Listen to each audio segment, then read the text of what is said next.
Hi mga ka-bakers! Kumusta kayo?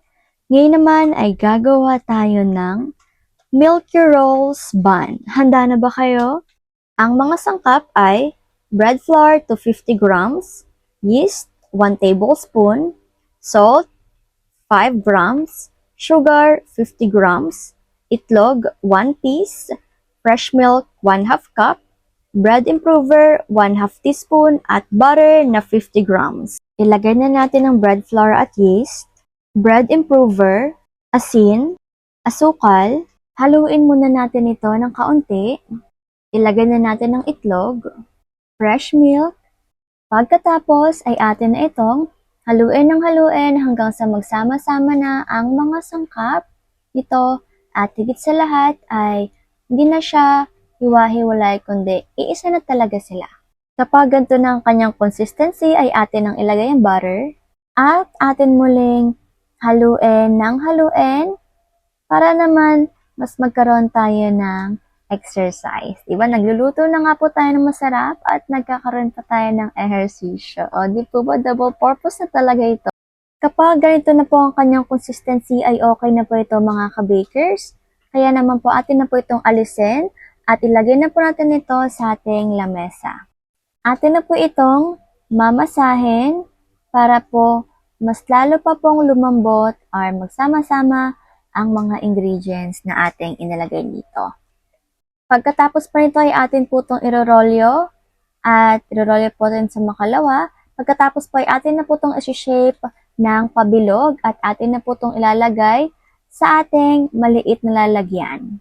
Lalagyan po natin ng kaunting mantika at atin na po siyang ibabalot sa plastic at ipapahinga for 30 minutes. After 30 minutes ay eto na po siya mga ka-bakers. Atin lang pong patayin ang hangin or tanggalin lamang po natin ang hangin ng kapiranggot.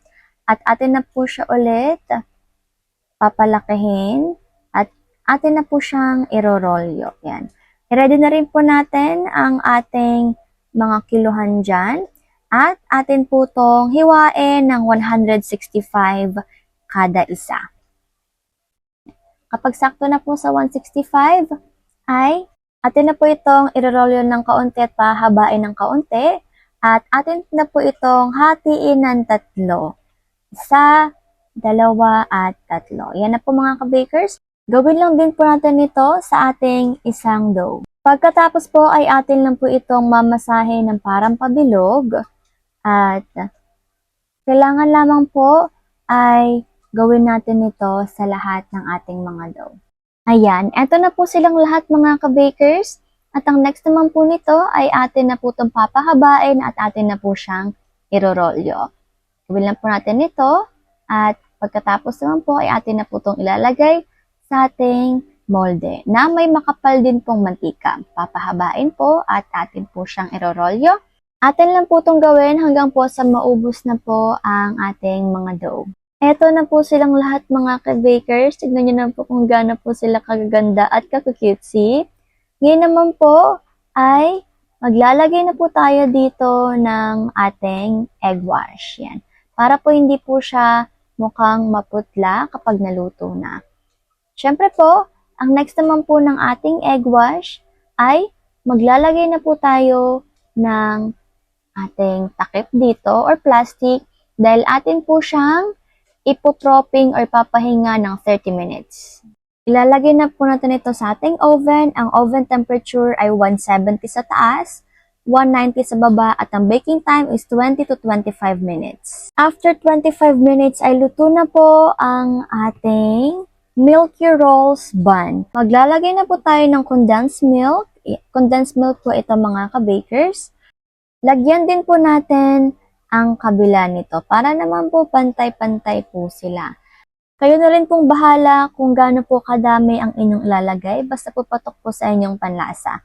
At syempre po, atin na po itong kuhanin sa ating molde. Yan, atin na po siyang ayusin. At eto na nga po ang ating finished product mga ka-bakers. Congratulations po sa ating lahat ng mga nakasunod.